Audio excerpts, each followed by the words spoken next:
I actually can't believe the response that I got from a blog post that I wrote this week on working from home. That's something that I've done for about 15 years, and I have a whole bunch of tips and techniques that I like to employ when I work from home to make my workday go a whole lot easier. So a lot of people wrote to me and sent me private messages and asked me for additional guidance, and I figured I would take it all and put it into a video right now. We're here in my home, we're gonna head into my home office right now, and I'm going to take you through some of the greatest things that I love about working from home and how you can be more productive in working from home. But it's going to be important to stay hydrated.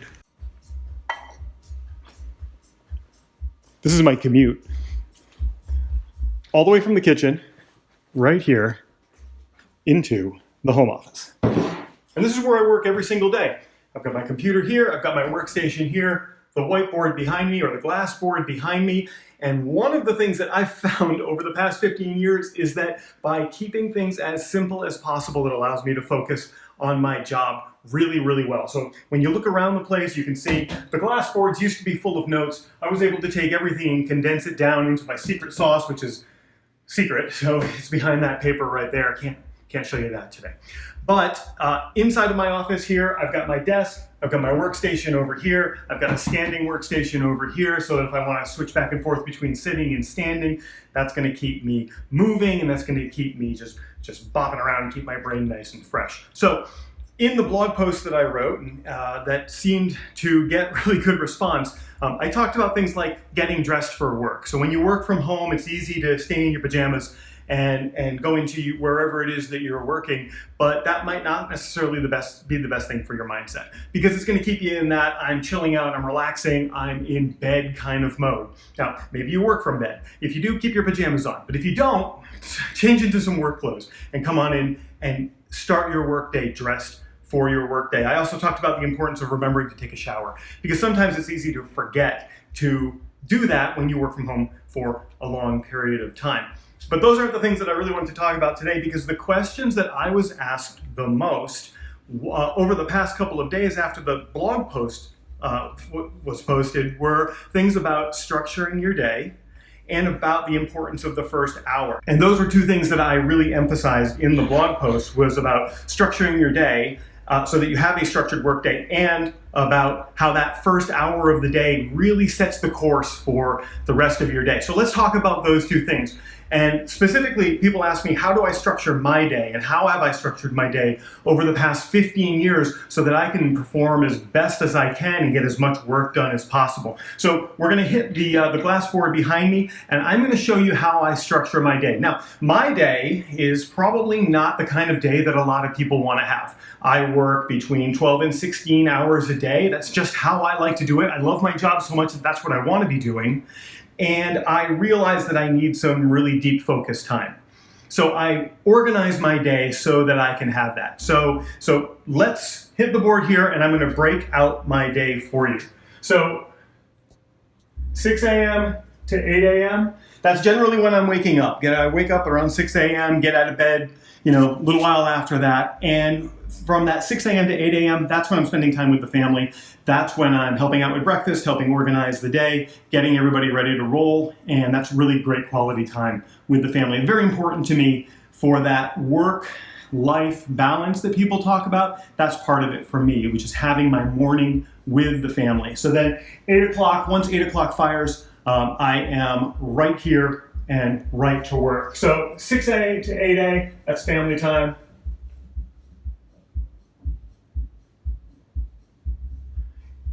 8 a.m. to 10 a.m., this is a critical block for me.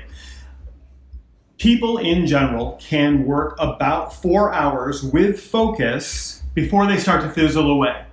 So, and I've realized that a long time ago, and there's a lot of studies, you can Google it, you'll find out anywhere from 3 to 4 hours is about where your focus limit is. And people can generally do really good work in 4-hour blocks. One of the things that I find makes me incredibly productive is once family time is over and 8 o'clock hits, I just shut everything else away. I don't have morning coffee. I don't do anything other than come in here and get right to work. And now 8 a.m. to 10 a.m. is only a 2-hour block, but I want to tell you why I do that. When I come in here at 8 a.m., my first hour to 2 hours is where I want to get the hardest work done. That's where I want to get the work done that has the requirement for the most amount of focus. So what I'll do is I'll skip my morning coffee. I'll come in here 8 o'clock. I'll do about 10 minutes of meditation. That's really important to me to do. I've got a nice couch right over here in my home office, and I'll just sit down on the couch and I'll just clear my mind, do about 10 minutes, sometimes up to 20 minutes of meditation, and then I hit the hard work first. Now, some people say, oh, there's a, what's that phrase? You've got to eat the frog, which is a common phrase about getting the hard stuff done first thing in the morning. And that's eating the frog is the analogy for doing the hard stuff. I believe that if your job, you could compare it to eating a frog, you're probably in the wrong job. Nobody wants to be doing something that is that uncomfortable. So you've got to find a way to make that hard work comfortable. You've got to find a way to reward yourself for doing that hard work. And that's why I have my first 2 hours. So I come in here, I throw on some good tunes, and I just get 2 solid hours of work done. And that's deep, focused work, uninterrupted. I don't log onto social media, I don't check email, and I just come and get the work done. Then 10 o'clock hits, I'm halfway through that 4 hour focus time, and now I'm gonna give myself a little reward for getting those 2 solid hours of work done. So right at 10 a.m. is when I go back out into the kitchen and I make myself an espresso. And it takes like 3 or 4 minutes, but it's my reward for getting those 2 focused hours done. So I've got my 2 focused hours done. I grab a quick espresso. I don't linger or anything like that. I come right back in here with it, and I get right back to work. And so now, 10 a.m. to noon is the second half of that deep focus time. So from 8 a.m. till noon are 4 solid hours of focus with a quick break in the middle to reward myself for getting that hard work done. Now this second half is where I start to check email, I check in on my social media accounts, and I start to check in on client work and all of that stuff that I didn't want to take away from the hard work in the first 2 hours, but now I'm focused on it for these second 2 hours. So now noon comes and I've got my 4 solid hours of work done, and I've gotten that hard work done uninterrupted with deep focus with a small reward in the middle to keep me motivated and to keep me going. Noon comes and I'm exhausted. My brain is fried. I've gotten 4 solid hours of work done. It's time to recharge. And so from 12 to 1, so that's noon to 1, is when I take that break. At 12 is when I do my workout for the day. So if you're new to working from home and you get a lunch break, it's a great time to focus on physical activity. I've been sitting here, I've been standing here for 4 hours. Let's take that break and let's recharge the brain. My choice for working out is generally going to be running. So I'll pop my headphones on, I'll pop an audiobook on or some sort of a training into my headphones, and I'll go out and I'll run 3 to 5 miles. It takes me a half an hour to 50 minutes. And then I will come back and my brain will be completely reset. It's like rebooting your brain when you get that exercise midday. So if you can somehow find a way to work that in, I highly recommend it. It works out awesome for me. If you live near me, you'll always see me running midday. And it's just that way to reset. And I find that by 1 o'clock, when I'm done with the exercise and I'm done with that 1 hour break, my brain is ready to go for another 4 hour sprint of focus time. You'll probably notice within here, I don't have anywhere where I actually had breakfast. And that's because I fast until later in the day. There's a couple reasons that I do that. First of all, I like the way my brain feels when I'm in a fasted state. But second, having a big breakfast or eating something in this time period is simply just gonna bog my gut down. It's gonna make me a little bit lethargic. It's gonna impede the way that I think. So I just like to save the food for later. Now, when I get back from my run, I'm pretty hungry, so I'm gonna make a quick protein shake. And this is generally a vegan protein shake that I make with almond milk, and I'll throw in some spinach or some peanut butter powder or something just to give me that little boost of energy that I need after doing that run. Okay, so it takes like 3 minutes to make, and I can drink it while I'm sitting here and working, and it's not this big heavy meal like a lot of lunches that people have that just weigh you down. The digestive process is just weighing you down. So protein shake, dry myself off from the run, and I'm right back here to work. And so that's my 12 to 1 o'clock hour. It's like rebooting my brain, and it gives me that energy to drive forward that 4-hour focus block that's going to happen from 1 p.m. to 5 p.m. And that's my next deep focus. During that time, I'm working with my digital marketing coaching clients. And these are people that I am teaching to do digital marketing, or I'm coaching them in a group coaching setting, or I am producing training videos for them. And these are people who are learning from me to do digital marketing. By the way, if that's something that you think you might be interested in, grab a spot on my schedule. I'll put a link somewhere around this video. Grab a 15-minute spot on my schedule. I can help you decide if group coaching or one-on-one coaching or some sort of training is right for you. These are people who don't necessarily have me doing the work. They want to learn how to do the work, so I'm coaching and training them. If you think that's right for you, I can help you decide.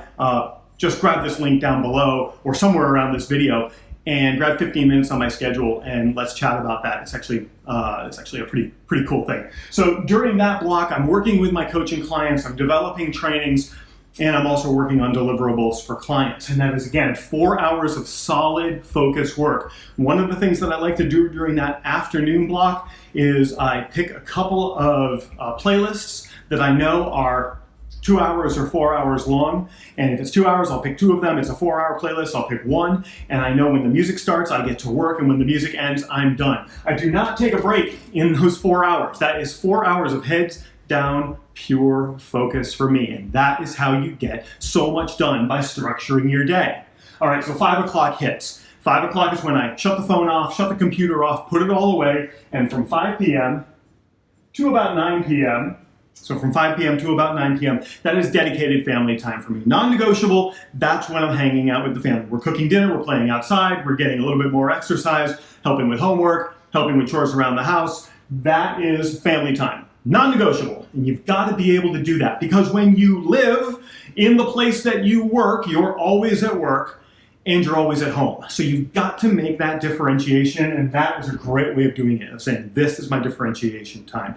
9 o'clock hits, done with family time, kids are asleep, take another shower to get rid of the day, and at 9 o'clock until about, get ready, from 9 p.m. till 1 a.m., I'm back to work. And that's my third 4-hour block of the day. So right now I'm at about 12 hours. If I need to work 16 hours, I'm probably going to steal some time from here, or I'm probably going to start a little bit earlier in the day. But in a typical day, it's about 12 hours of work. And this 9 p.m. to 1 a.m. is my critical time.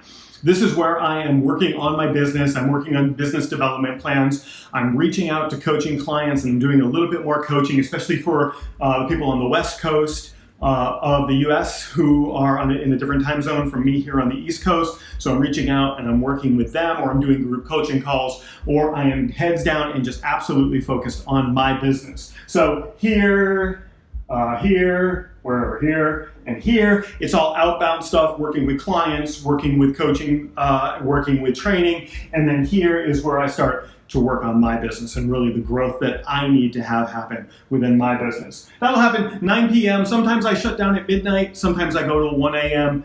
1 a.m. hits, I go to bed, and then we iterate that process Monday through Friday.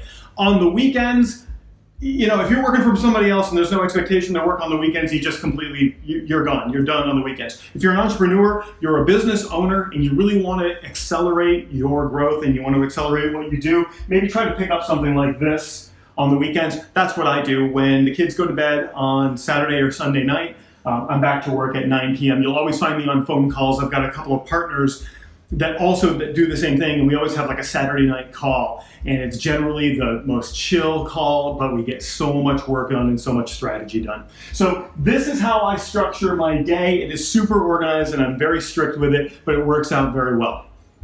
The other question I had was, talk to me about the first hour of the day. And for me, it's actually the first 2 hours of the day. It's 8 a.m. to 10 a.m. It used to be an hour for me, and then I was able to extend it and extend it and extend it, and now I've got it to about 2 hours. This first hour to 2 hours of the day is the one thing that you can do that's going to change everything about the way you work, is if you can come in and you can not turn on social media, if you can not check email, if you can not browse Amazon, and check in on all of these things that don't contribute to your business. If you can do that, if you can come in and just say, I am going to do client work right now, and I'm going to do it to the best of my ability, and I'm going to work as hard as I can for 2 hours, that's what's going to make your day super productive, because it's what you do in that first hour or those first 2 hours that kind of rolls into how the rest of the day works. If you sit down and you start checking social media, you start watching YouTube videos about who knows what, you're going to find that throughout the day you just keep coming back